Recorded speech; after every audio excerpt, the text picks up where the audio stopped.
बालक के सर पे गुरु हाथ रहे तेरा, गुरु ऐसे विनय दे दे।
ધર્મ અંગેની વિચારણા ચાલે છે.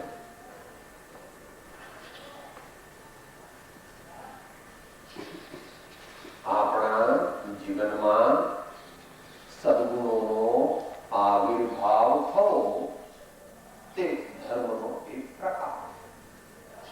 આપણા વ્યક્તિત્વમાં, જીવનમાં સદગુણોનો આવિર્ભાવ થવો એ ધર્મનો એક પ્રકાર.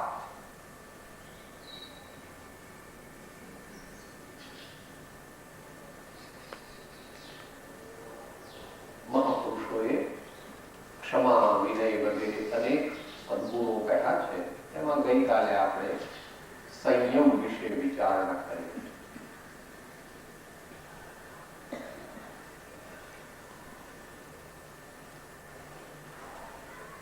મોટો સંયમ તો મુનિજનો પાડે છે, જેને સફળ સંયમ કહે છે. પરંતુ આપણે પણ આપણી શક્તિ પ્રમાણે સંયમ પાળી શકીએ. સંયમથી ગભરાવાની જરૂર નથી. જીવ ધર્મથી ડરે છે, જીવ સંયમ આદિથી ડરે છે, પણ ભગવાન કહે છે ભાઈ એ તો તારો સ્વભાવ છે. જેમ ક્ષમા અને વિનય તે આપણો સ્વભાવ છે, તેમ સંયમ પણ આપણો સ્વભાવ છે. એટલે આપણે એની વિચારણા કરી હતી કે રૂઢે પ્રકારે ઇન્દ્રિયો અને મનને વશમાં રાખવા, રૂઢે પ્રકારે ઇન્દ્રિયો અને મનને વશમાં રાખવા અને ચિત્ત વૃત્તિને વારંવાર આત્મસન્મુખ કરવી, સ્વસન્મુખ કરવી, અંતર્મુખ કરવી. આવો ઇન્દ્રિય સંયમ કહેવામાં આવે છે. પછી એના આપણે થોડા વિભાગ જોયા હતા. ગૃહસ્થનો સંયમ, મુનિનો સંયમ વગેરે. એ પ્રકારે ગઈકાલે ટૂંકમાં સંયમ ધર્મ વિશે વિચારણા થઈ હતી. આજે આગળ 8મું અંગ આપણને કહે છે, એ પણ ટૂંકમાં વિચારીશું. પહેલી 2 લાઈન સાંભળવાની, બીજી 2 લાઈન સાથે બોલવાની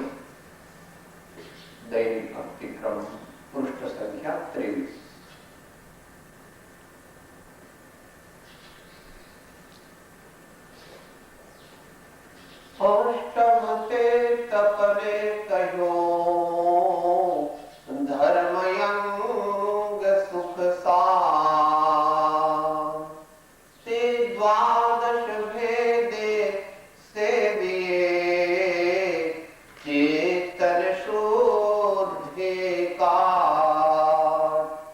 કરીને અમાવ પ્રત્યેના ભોગ તણી નિર્લોભ તારે આવે ઘોર પરીક્ષા પણ નહીં મનને શોભ તારે ભવિજન ભાવ ધરીને જીન દશારાધીએ.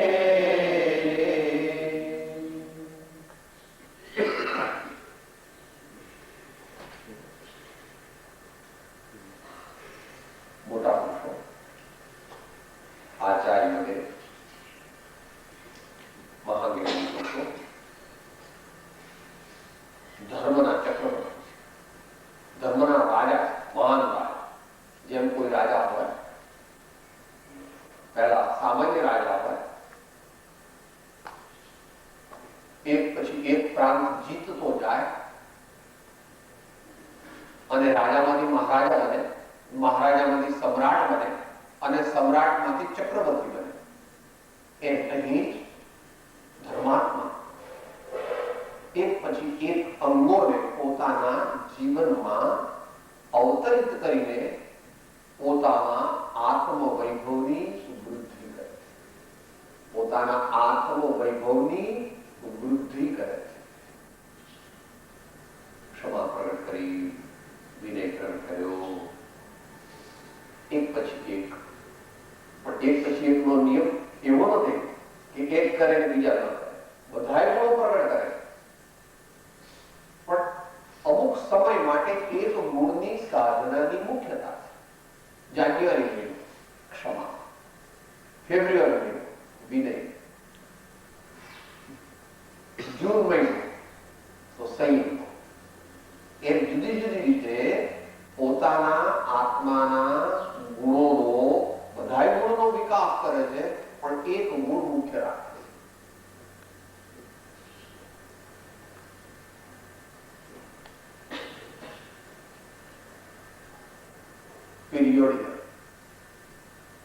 Periodical intensive sadhana of one particular virtue of the soul. આત્માના એક ગુણની ઘનિષ્ઠ સાધના અમુક સમય માટે, પછી પાછું 2 મહિના પછી બીજી લે છે, પાછું 2 મહિના પછી બીજો લે છે.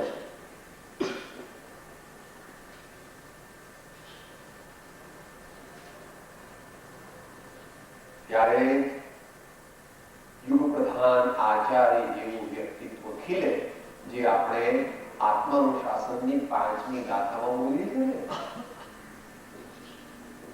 પ્રાજ્ઞ પ્રાપ્ત સમસ્ત શાસ્ત્ર હૃદય વગેરે. એમાં છેલ્લી લીટી છે, બ્રૂયાદ ધર્મ કથામ ગણી ગુણ નિધિ પ્રસ્પષ્ટમેષ્ટાક્ષર. બ્રૂયાદ એટલે કહો, ધર્મોપદેશ રૂપે પ્રવર્તો. ધર્મ કથા ગણી ગુણ નિધિ, ગણી એટલે ઘણા મુનિઓના નાયક. કેવા ગુણ નિધિ વર્ણનનો વિષય નથી. મહાપુરુષોના જીવન ચરિત્રને જોઈએ તો ભલભલાના હાજા ગગડિયા. જેટલું જ્ઞાન એનાથી વધારે વૈરાગ, જેટલો વૈરાગ એની વધારે ભક્તિ, જેટલી ભક્તિ એનાથી વધારે વૈરાગ, જો વૈરાગ એનાથી વધારે ક્ષમા. સમસ્ત જીવો પ્રત્યે સર્વ સમયે અંતરનો પ્રેમ. અને છતાં આ બધું હોવા છતાં અનુસંધાન.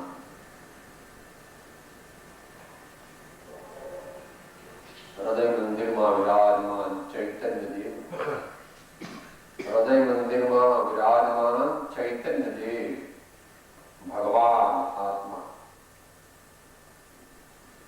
કારણ કે બધા ગુણોનો સ્વામી એ છે, બધા ગુણોનો સ્વામી અંદરમાં ભગવાન આત્મા બેઠો છે એ છે, પણ આપણા જેવા અલ્પ બુદ્ધિવાળા અને અલ્પ શક્તિવાળા એટલે એ ગુણો જેમણે પ્રગટ કર્યા છે એવા મહાપુરુષોના ચરિત્રને યાદ કરીને આપણે આપણા ગુણો પ્રગટાવવાના છે.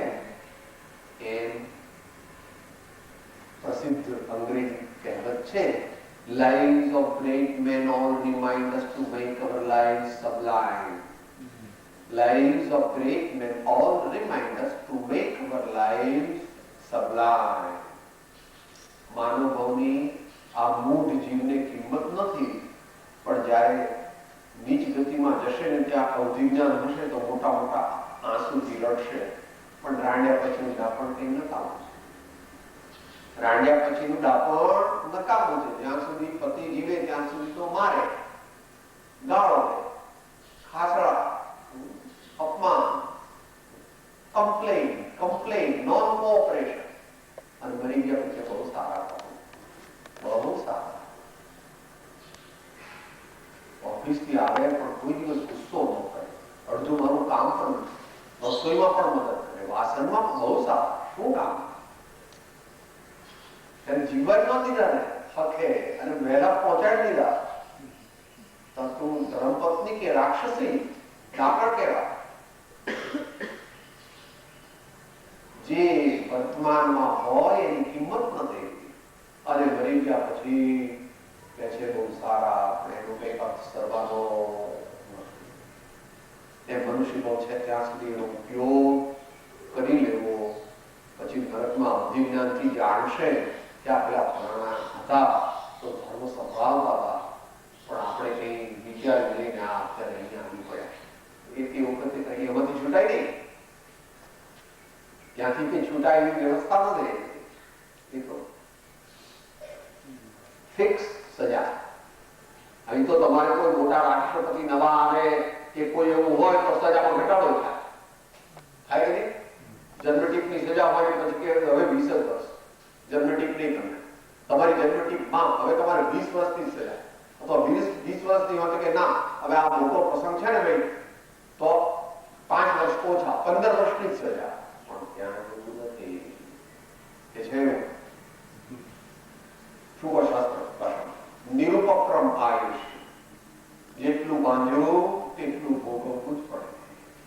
દરરોજ 100 વાર મરે પણ તોય પાછો આયુષ્ય તો તૂટે નહીં. અત્યારે સમય છે કે જયારે આપણે જાગી જવું છે ને આત્માના કામમાં અને પરના ઉપકારમાં લાગી જવું. તેના વિવિધ ગુણો જે હતા એમાં તપ નામનો ગુણ અત્રે કહે છે. અષ્ટમતે તપને કહ્યું ધર્મ અંગ સુખ સાજ. તપ શબ્દ ક્રિયાપદ પણ છે, નામ તપ, તપ્યતે. સાદી ભાષા.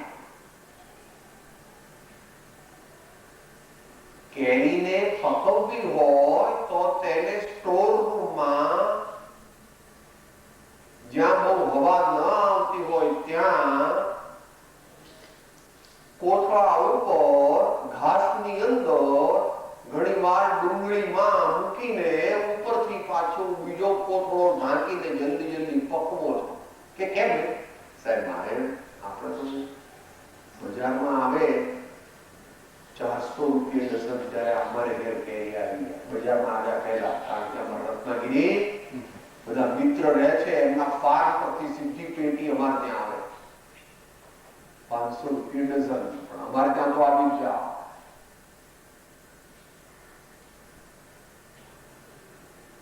પકવીને ખાય છે અને માને છે કે મને બહુ મજા આવે. ત્યાં કેરીને ખાવા લાયક બનાવવા માટે પકવવી પડે છે. આત્માને મોક્ષને માટે લાયક કરવા, આત્મજ્ઞાન આત્મ સમાધિ માટે તૈયાર કરવા માટે પણ તપવવો પડે છે. એમ ભગવાને કહ્યું છે સર્વાર્થ સિદ્ધિમાં. કર્મ ક્ષયાર્થમ તપ્યતે ઇતિ તપઃ. એક વ્યાખ્યા. તપની ઘણી વ્યાખ્યાઓ છે. આ સર્વાર્થ સર્વા સિદ્ધિમાં ભગવાને કહી ગયા કર્મ ક્ષયાર્થમ તપ્યતે ઇતિ તપ. આત્મા સાથે લાગેલા કર્મો એકદેશપણે છૂટી જાય એ માટે સમભાવપૂર્વક સહન કરવું, તપવું, તેને ભગવાન તપ કહે છે. બાકી ઈચ્છા નિરોધક તપ તે આધ્યાત્મિક વ્યાખ્યા છે. જે તૃષ્ણાઓ મનમાં જાગે છે એને ઉપશમા, એને શાંત કરવી. તૃષ્ણા થાય એમ શરીર અને વચનની ક્રિયા કરવી નહીં. મનને કહેવું હેજી સુખ અંતરમાં છે. હેજી તૃષ્ણા કોઈ દિવસ પૂરી નહીં થાય. એ તૃષ્ણા પૂરી કરશો બીજી 10 ઉપજ.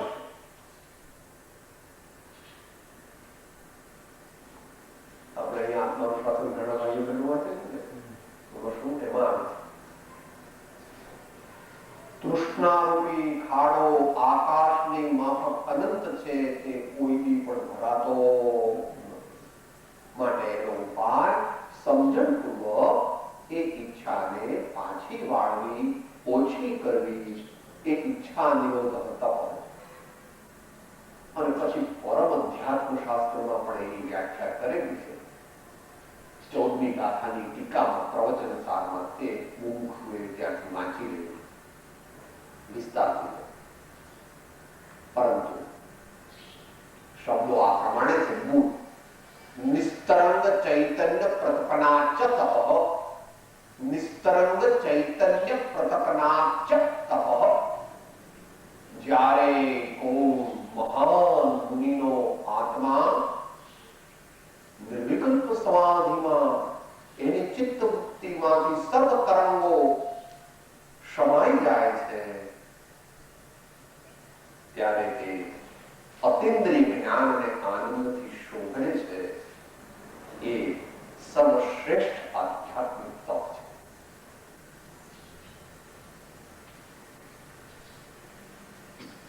એ તપ જે છે તે કઈ સુખ સામગ્રી. આત્મસિદ્ધિમાં બોલ્યા હતા ને, શું બોલ્યા હતા? લક્ષણ કનામતાર્થી નામતાર્થ જાવાકાર. હવે કહો આત્માર્થી ના આત્મ અર્થ સુખ સાજ. સજે છે. અહીંયા આપણે પણ ભગવાનના માર્ગે ચાલવું છે તો આપણે આપણી જાતને સજવી પડશે. દરેક સજાવટ તો દરેક કરો છો. દીકરાનું લગ્ન થાય તો, દીકરીના લગ્ન થાય તો, સાહેબ બંગલાને તમે રોશની જોઈ હોત તો ખબર પડે. હા, 2.5 લાખ રૂપિયાનું બિલ આવ્યું 3 દિવસ. અમારો બંગલો ડેકોરેટ કર્યો. હા ભાઈ, આપણા આત્માને ડેકોરેટ કર્યો જ નહીં. આ મનુષ્ય ભવની અંદર રત્નત્રય રૂપી ધર્મ સાથે એને જોડવાનો છે. એને પણ શણગાર કરવો પડશે. એમાં જુદા જુદા શણગારમાં અહીંયા કે છે સુખ સાર. આત્માના સાચા સુખને પામવા માટે એને તપથી સજાવવો.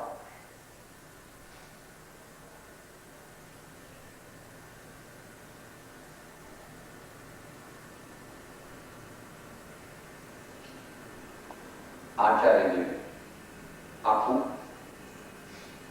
શાસ્ત્ર 1200 ઉપરાંત ગાથાઓ છે. એનો છે ભગવતી આરાધના. ભગવતી આરાધના સર્વ જૈન ધર્માવલંબીઓને માન્ય છે. એમાં એક શ્રેષ્ઠ ટીકા તો અભયદેવ સુરીની છે. શ્વેતાંબર આચાર્ય, મૂળ દિગંબર આચાર્યનું શાસ્ત્ર છે ભગવતી આરાધના, પણ એના પર ટીકા જે અતિ સુંદર લખી છે તે અભયદેવ સુરીની ટીકા છે.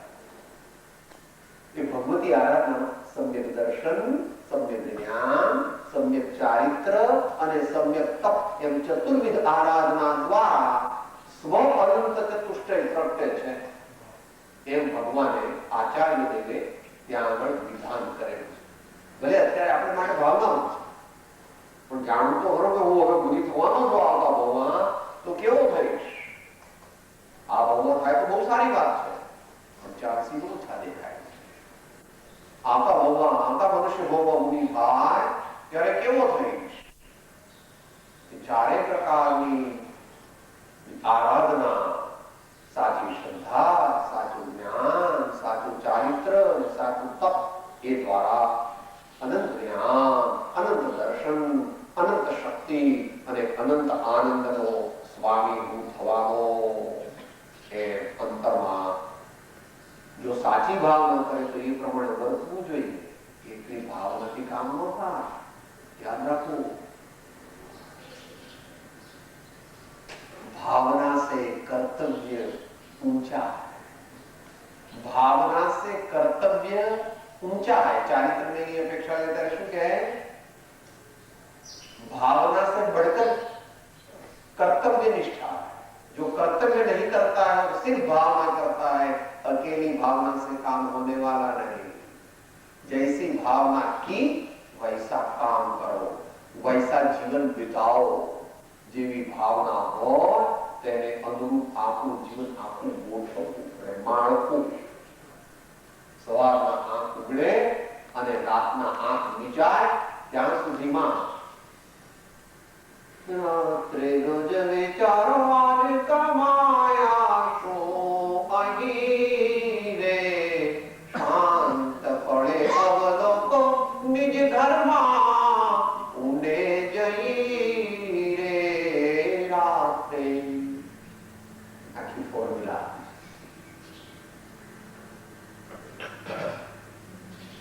કઈ બાજુથી મારી ભૂલ હતી, સુધરવાનું વિશેષ મારે ધ્યાન. જે જે આજે નિશ્ચય કર્યા અમલ વિશે કેવા તે ધર્યા, અમલ કરવું તો સુખ સાર આપણા આત્માને તૈયાર કરવા, આત્મજ્ઞાનની પ્રાપ્તિ માટે તૈયાર કરવા.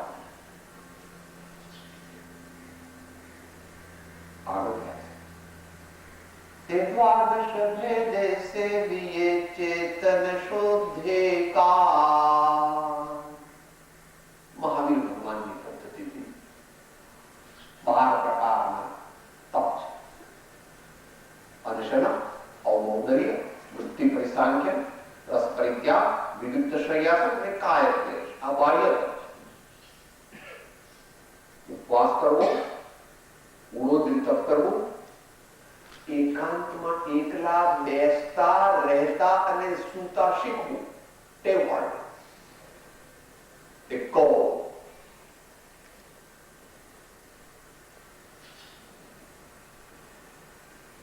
રસ પરિત્યાગ.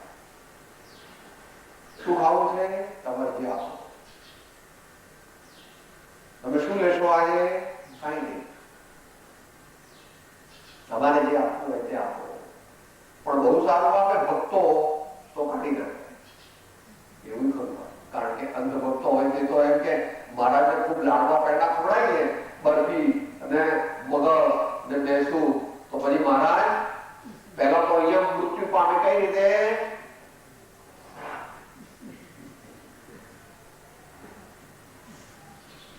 જેને સાધના કરવી છે ભાઈઓ માટે, એમનું પેટ એ છાતી કરતા એની સરકમફરન્સ ઓછી હોવી જોઈએ. છાતી કરતા પેટ વધે તો જાણવું કે હવે યોગી મટી જઈશું. મટી ગયા સમજો પાર્ટથી. મુખ્ય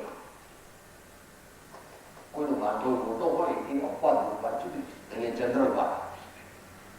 આપણું પેટ આપણી છાતીથી બહાર ના એ માટે સાવધાન. આસન સિદ્ધિ ન થાય, નિદ્રા વધે, પ્રમાણ વધે, ચપળતા ઘટે, વિહાર આદિ બરાબર થાય નહીં.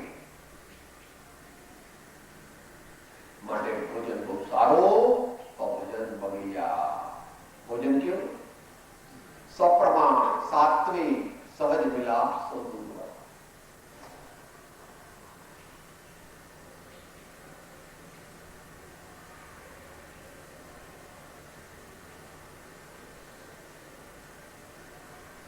જુદી જુદી રીતે થોડું થોડું કષ્ટ આપવાનું પણ શીખવું જોઈએ. એક જ આસને બેસવું, થોડું તડકો હોય તો વાંધો નહીં, મોડો પંખો ચાલુ કરવો, અને ઠંડી લાગે તો હીટર ન ચલાવવું, કોઈક દિવસ થોડી ઠંડી પણ વેઠવી. એમ ઇન્ડિવિજ્યુઅલ્સ છે, એમાં જરાક એનો કોઈ ઉપાય નથી. કેટલું તપ કરવું કે ગુરુગમથી જાણીને કરવું, કે આગમ પ્રમાણ શું છે, કે બંને આગમ પ્રમાણ છે. પણ એ આગમ પ્રમાણ તને આપીએ તો છીએ, પણ એ સમજવું પડશે ગુરુગમ.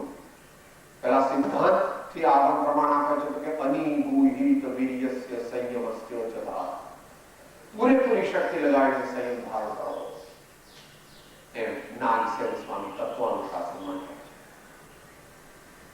તો બીજી બાજુ ઉમા સ્વામી ભગવાન 16 કારણ ભાગમાં કહે છે શક્તિ ત્યાગ, શક્તિ તપ,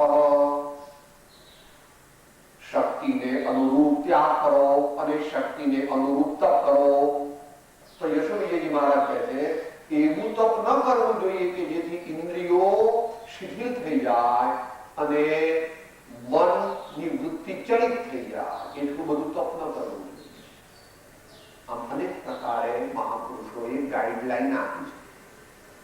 એનો કોઈ એક ઈલાજ નથી. ગુરુગમ, આખું જીનાગમ ગુરુગમને આધીન છે.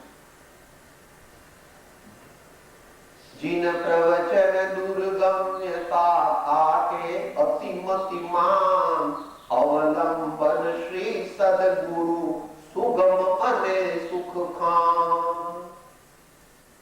એ પ્રમાણે અંતરનો તપ, આ તો બાહ્ય તપ કયા, તે ઇનડાયરેક્ટલી આત્માને મદદ કરે છે. પણ સીધું તપ કોણ કરે કે આત્મા સાથે જે 6 તપ જોડાયેલા, સીધા જોડાયેલા.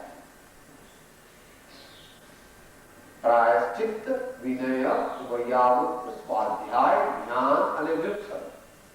પ્રાયશ્ચિત્ત કરેલા દોષોને ભગવાન કે ગુરુની સાક્ષીએ વિસર્જિત કરવા, પશ્ચાતાપ કરવો, ક્ષમા, પ્રાર્થના, આલોચના, પ્રતિક્રમણ વગેરે. વિનય કહેવાની જરૂર નથી, આવી ગયું. વૈયાવૃત હંમેશા ધર્માત્માઓની સેવા કરવા માટે તત્પર રહે છે. આમ તો સર્વજીવોની સેવા માટે તત્પર રહે છે, પણ ધર્માત્માઓની વિશેષપણે સેવા કરે. એમાં ભગવાન પણ આવ્યું કે ભગવાન તો છે ને, અરે ભગવાન નથી પણ ભગવાનના પ્રતીક તો છે ને. તો પ્રેમથી મૂર્તિને પ્રક્ષાળ કરાવો, પ્રેમથી મૂર્તિને આલુંછન કરવું, પ્રેમથી મૂર્તિને વિરાજમાન કરવી, માથા પર મૂકવી, એમની સામે નૃત્ય પણ કરવું. કે જો પદ તાકો વો પદ માકો, પદ પ્રાપ્તિ કો આયા હો. જો પદ તાકો વો પદ માકો, પદ પ્રાપ્તિ કો આયા હો. તારા જેવા મારે ખાવું છે, તારા જેવા મારે ખાવું છે, પ્રભુ તારું ગીત મારે ગાવું છે, પ્રભુ તારું ગીત મારે ગાવું છે. સેવા, પૂજા, એટલે વૈયાવૃત, પ્રાયશ્ચિત, વિનય, વૈયાવૃત, સ્વાધ્યાય. સત્સંગના યોગે ગુરુ ચરણે બેસીને પોતાના આત્માના કલ્યાણ માટે પ્રમાદ છોડીને ભગવાનની વાણીનો અને ભગવાનની વાણીમાં કહેલા ભાવોનો, તત્વોનો પરિચય કરવો. વાચના, વચના, અનુપ્રેક્ષા, આમના ધર્મો જુદી જુદી. સ્વાધ્યાય આ કાળનું, આ ક્ષેત્રનું શ્રેષ્ઠ કાળ છે. કેમ સાહેબ? કારણ કે અત્યારે ધ્યાન છે તે વિશેષ થઈ શકતું નથી. આ કાળે આ ક્ષેત્રે ધ્યાનની મર્યાદા. ભગવાન તો કહ્યું છે, વચનામૃત વાંચતા હોય એમને 12 128 અને બીજા બધા જીવ માને ધ્યાન કરીશ અને આત્મા પામી જઈશ એમ નથી. એ ધ્યાન માટે પહેલા વૈરાગ્ય, ભક્તિ અને જ્ઞાન જરૂરી છે. જેનામાં જ્ઞાન નથી પ્રયોજન, જેનામાં વૈરાગ્ય નથી અને જેનામાં અંતરંગ ભક્તિ નથી તેને સાચું ધ્યાન લાગતું. પણ તેનો પ્રયત્ન હોવો જોઈએ. ચિત્તની એકાગ્રતાનો પ્રયત્ન કરવો. માટે સ્વાધ્યાય જેમ કર્યો તેમ ધ્યાન, વ્યુત્સર્ગ. વ્યુત્સર્ગ છે વિશેષપણે કાયા પ્રત્યેની મમતાનો ત્યાગ કરવો, પ્રિફરેબલી કાયોત્સર્ગ મુદ્રામાં રહી.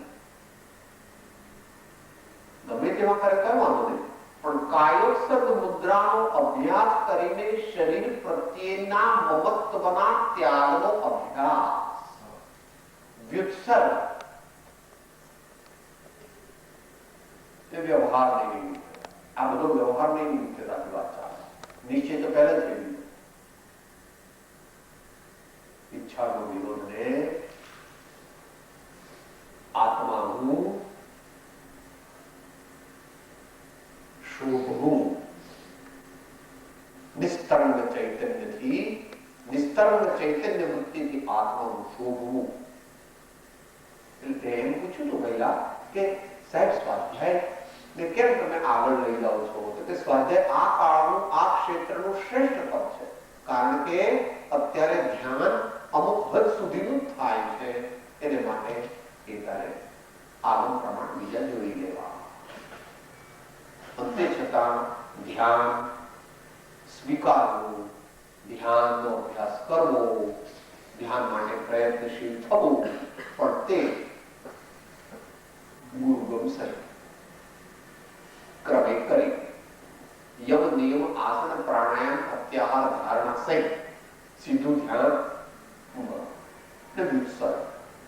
એમ કે છે. તે દ્વાદશ ભેદે સેવિયે ચેતન શુદ્ધિ કા.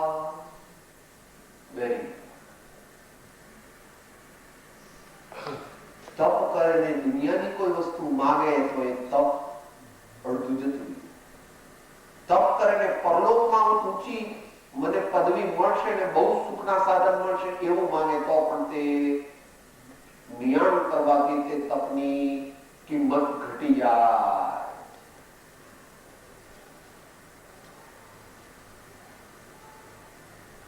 શા માટે?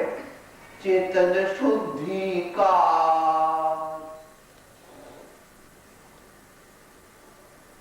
ખાણમાંથી નીકળેલા સોનાને જુદી જુદી ભઠ્ઠીમાં નાખીને તપાવવામાં આવે છે અને તેમાં રહેલી અનેક પ્રકારની શુદ્ધિને દૂર કરવામાં આવે છે. પહેલી ભઠ્ઠી, પછી બીજી ભઠ્ઠી, પછી ત્રીજી ભઠ્ઠી, પછી ચોથી ભઠ્ઠી, એમ જુદી જુદી ભઠ્ઠીમાં નાખીને એ સુવર્ણ રજ રો ગોલ્ડ જે છે ખાણમાંથી નીકળ્યું તેને પ્યોર ગોલ્ડ કરવા માટે અનેક ભઠ્ઠીઓમાંથી પસાર કરવામાં આવે. એવી રીતે આપણો આત્મા જે છે તે શક્તિ અપેક્ષાએ સમર્થ હોવા છતાં વર્તમાનમાં આવો કેવો થઈ ગયો છે?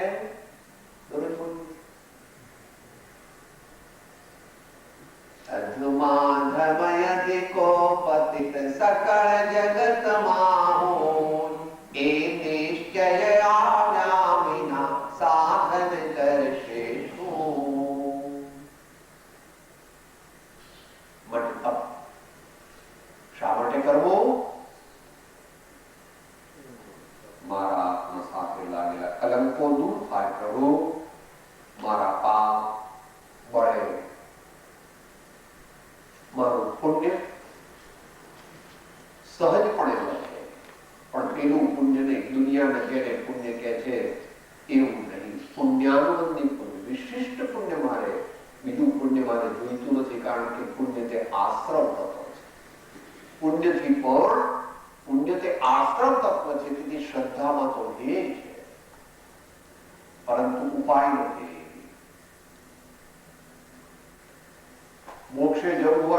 મનુષ્ય ભાવ જોઈએ, મોક્ષે જવું હોય તો કર્મભૂમિ જોઈએ, મોક્ષે જવું હોય તો પહેલા 3 સંગયણ જોઈએ, મોક્ષે જવું હોય તો સત્પુરુષના ચરણના ની સેવાનું સૌભાગ્ય જોઈએ, મોક્ષે જવું હોય તો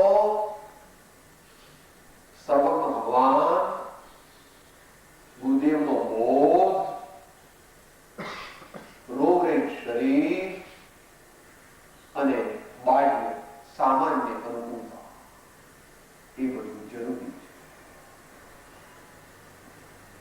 છે. એ બધું એમને એમ બને. ચેતન શુદ્ધિ કા, કારણ કે મોક્ષ, સાક્ષાત મોક્ષ માર્ગ તો ચૈતન્યની શુદ્ધિ છે.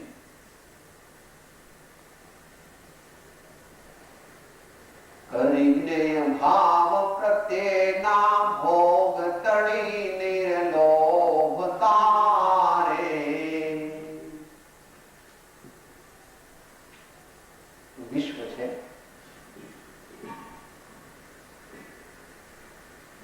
એમાં ભોગના જે પદાર્થો છે એ છે તો જ્ઞેય, પણ અજ્ઞાનીને એ ભોગ્ય લાગે. જગતના સર્વ પદાર્થો જ્ઞાનીને ને મોટા પુરુષોને જ્ઞેય ભાસે છે, પણ જગતના જીવોને ભોગ્ય ભાસે.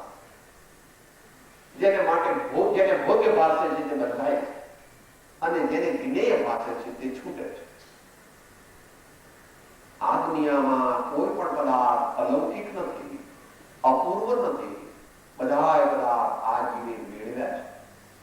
તો હવે તો મારે એ જગતના કોઈ પણ પદાર્થો હોય તે પ્રત્યેની જે ભાવના એને બદલી નાખી. આ દ્રષ્ટિમાં આનંદ, આંખો બહારની દ્રષ્ટિ પર પ્રભાવ પણ છે, અને અંતરમાં અજ્ઞાનને લીધે ચક્ષુ ખુલ્યા નથી. 20 ડોગરામાં પણ બોલીએ છીએ, અને ડોંગરી મહારાજ ખાસ એના ઉપર ભાર દેતા. વચન નયન યમ નાહી. સૌથી વધારે પાપ 2 જગ્યાએથી પ્રવેશ કરે. એક વચન, આપણે બોલતા તો આવડતું નથી, આપણે કાં તો ભસીએ છીએ, કાં તો મૂકીએ છીએ, અને કાં તો બટકા ભરીએ છીએ. બોલતા તો આવડતું નથી. અને નહીં દેખતા પણ આવડતું. જે વસ્તુ દેખે છે તેમાં તન્મય થઈ જાય છે, તેનું સ્વામી પણ કરે છે અથવા કરવા માંગે છે. જ્યાં સુધી આવી પરિસ્થિતિ રહેશે ત્યાં સુધી મોક્ષનો માર્ગ મળશે. મોક્ષ માર્ગ માટે નિર્વિકાર દ્રષ્ટિની અગત્ય છે.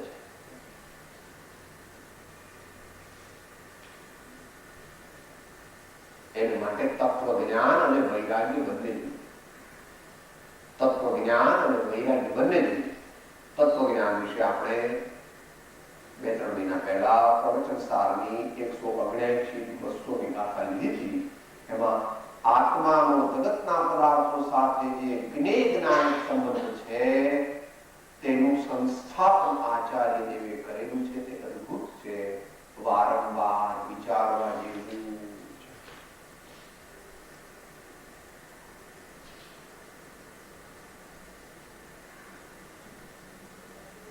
અને વૈરાગ્ય,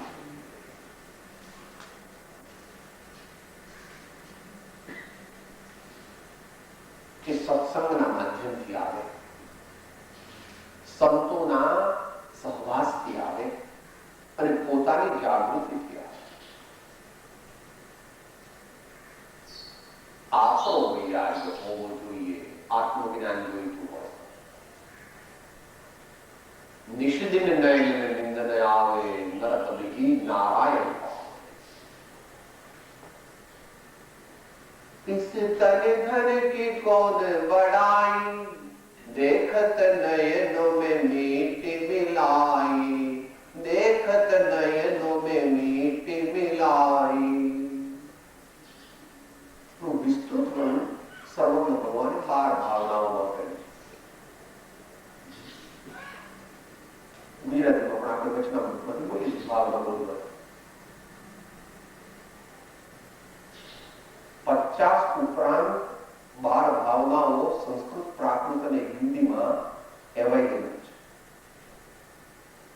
સ્વામી કાર્તિકેય રૂપરેખા 2100 વર્ષ પહેલા લખાયેલી એ સૌથી વિસ્તૃત વિવેચન છે. 489 ગાથા, 12 ભાવનાનું વર્ણન. આચાર્ય પ્રવર યોગેન્દ્ર શ્રી સ્વામી કાર્તિકેય મુનિશ્વર.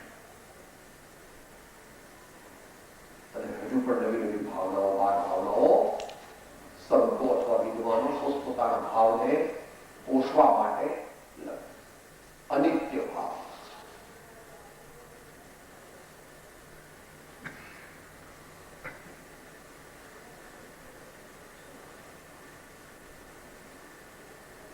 હરિજ્ઞેય ભાવ પ્રત્યેના ભોગ તણી નિર્લોભતા રે.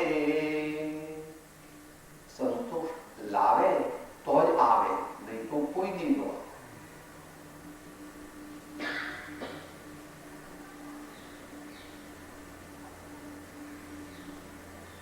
વારંવાર વિચાર મોટો વિષય છે. વિસ્તૃત વિવેચન ભગવાને કરેલું છે, 12 ભાવના દ્વારા કરેલું છે. પરિગ્રહ પરિમાણ અને પરિગ્રહ ત્યાગ એમાં 24 પ્રકાર પ્રકાર છે. 14 પ્રકારના અંતર પરિગ્રહ અને 10 પ્રકારના બાહ્ય પરિગ્રહ. એમાં અઘરું છે, અત્યારે વધારે અઘરું છે, કારણ કે દેશકાળ ગ્રહ અર્થ પ્રધાન યુગ ને ભોગ પ્રધાન યુગ ને. અર્થ પ્રધાન યુગ, ભોગ પ્રધાન યુગ. એમાં 40-50 વર્ષમાં તો દાઢ રહી. અત્યારે ભગવાન સમયમાં પણ ભગવાન કે પૈસા વાળા ભગવાન સાહેબ કે આપણા ઋષભદેવનું માનીને કે એ તો કહેવાના સાહેબ અવસ્થા મંદિરમાં એમને પૂરી રાખે, એનું કામ નહીં. આપણા જીવનમાં ભગવાન કોણ? આવી સમાજમાં સર્વત્ર પીએમથી પ્રાઇમ મિનિસ્ટર સુધી બધી એવી માન્યતા થઈ ગઈ કે દેશનું કમ ભાગે એટલે આપણા પોતાનું કમ ભાગે છે. તત્વ જાણે, સત્ય જાણે. ઋષભદેવ, રામ, મહાવીર, કૃષ્ણ, બુદ્ધ, શંકરાચાર્ય, નાનક, કબીર, નરસિંહ, મીરા, રામકૃષ્ણ, રાજચંદ્ર, આ બધાનું સત્ય જે એમણે શોધ્યું તે જાણે અને તેમની વાત માને તો એનું કંઈ કોઈ ક્યારેક ઠેકાણે ચારે બાજુ તો એક જ વસ્તુની પૂજા થાય છે. અત્યારે અહીં કે છે એ પ્રત્યે નિર્લોભતા કરે. તો ગઈકાલે ગુરુ આલોચનામાં સંતોષ વિશે તો બોલી ગયા ને. गोधन गजधन बाजधन और रतन धन खान, जब आवे संतोष धन सब धन धूरी समान.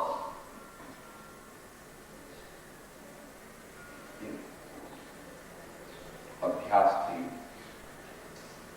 સત્સંગના માધ્યમથી બોધ પ્રાપ્ત થયો એનો વિચાર કરવાથી અને પછી ગુરુદેવની કૃપાથી તત્વનો નિર્ણય થાય, ત્યારે આ લોકની અલ્પકોણ સુખેચ્છા વિરામ પામે છે. શ્રી રાજચંદ્ર વચનામૃત 254માં આ લોકની અલ્પકોણ ભાવ પ્રત્યેના ભોગ તણી નિર્લોભતા. આવે ગુર પરિષદ પણ નહીં મનને શોભતારે. અહીંયા મુનિની મુખ્યતાથી વર્ણન છે. આપણે તો કઈ એવું આવવાનું નથી. ગજસુકુમાર કે પાંડવોને જેવું દુઃખ પડ્યું એવું કઈ આપણે આવવાનું નથી, કારણ કે દેશકાળ પણ એવા નથી. પણ અત્યારે એવા બીજા પરિષદ છે ખરા ઘેર જઈને ટીવી જોવાનું બંધ થઈ જાય. પરિષદ ઘેર જઈને નવી નવી સાડીઓ, નવા રંગના મકાન, નવી નવી ગાડીઓ. સાહેબ બહુ મજા આવે. સજા બહુ મજા આવે છે. સજા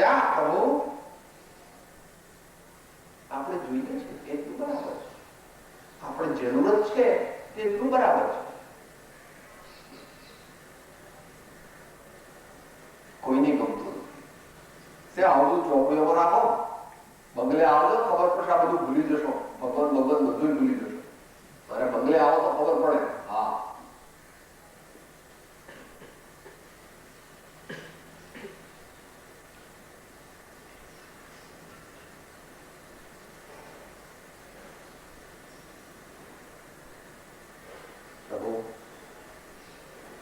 વિચાર વિવેક જાગ્યા નથી. જીવનમાં વિચાર વિવેક જાગ્યા નથી. સત્ય સમજો નથી. જીવ તો શાને ફરે છે ગોમાનમાં, તારે રહેવું ભાડાના મકાનમાં. જીવ તો શાને ફરે છે ગુમાનમાં, તારે રહેવું ભાડાના મકાન. પેલો બંગલો તો તારો નથી, આ બંગલો તારો નથી. અને પાછો કે છે સાહેબ બંગલે આવ્યો. હા, બધું આ ભગવાન બધા શાંતિના પારસમાં ટુકડું બધા ભૂલી જશે. એટલી રેડ આમ કાર્પેટ તમારું બેડ વાળા વગાડીને તમારું સ્વાગત કરો.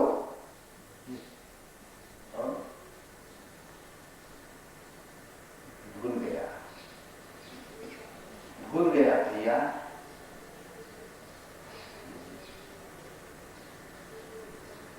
તત્વ જેણે જાણ્યું તે માયાથી મોટા ભાગે પરાભવ પામતો નથી. એમ 16 ભાવના છે ને, એની જયમાળા જે છે ને એની અંદર બોલે છે.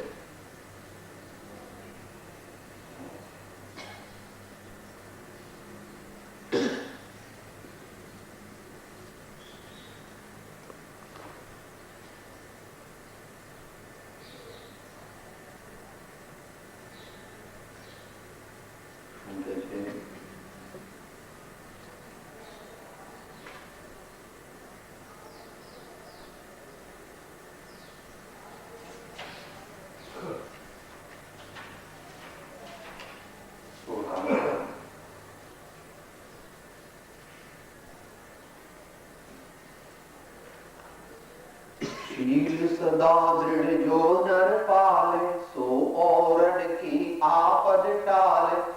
ज्ञानाभ्यास करे मन माही, ताके मोह महातम नाही. ज्ञानाभ्यास करे मन माही, ताके मोह महातम नाही.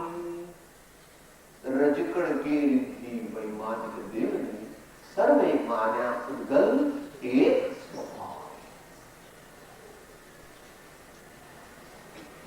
જેને દુનિયાના પદાર્થો જે અંદરમાં થઈ જાય છે એ હળ્યું તત્વને સમજો. બધું એટલા માટે મોક્ષમાં અઘરો છે, કારણ કે ભગવાન કોઈને પણ ગમતા પણ કે છે એના કોઈ ઉપાય. એટલા માટે વૈરાગ્યની જરૂર છે. અને કઈ આ બધા પરિષદ, નવા પરિષદ આવ્યા. આ બધા નવા પરિષદ પહેલા નહોતા. કોઈ વાંચ્યું હોય તો 81માં પાઠમાં વાંચ્યું. આકુળ વ્યાકુળતા વધે તેવા સાધનોની વૃદ્ધિ થતી હશે.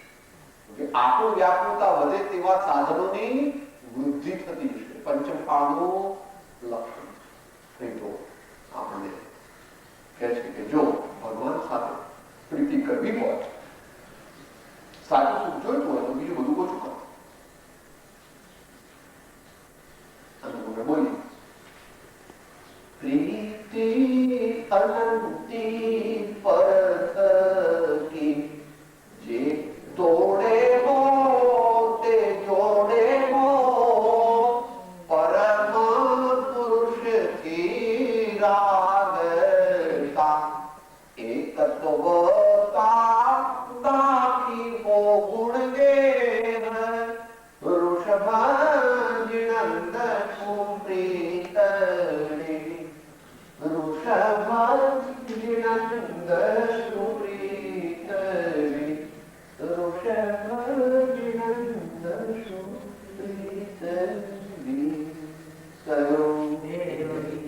स्वामी लोकनाथ सब संतन की नाम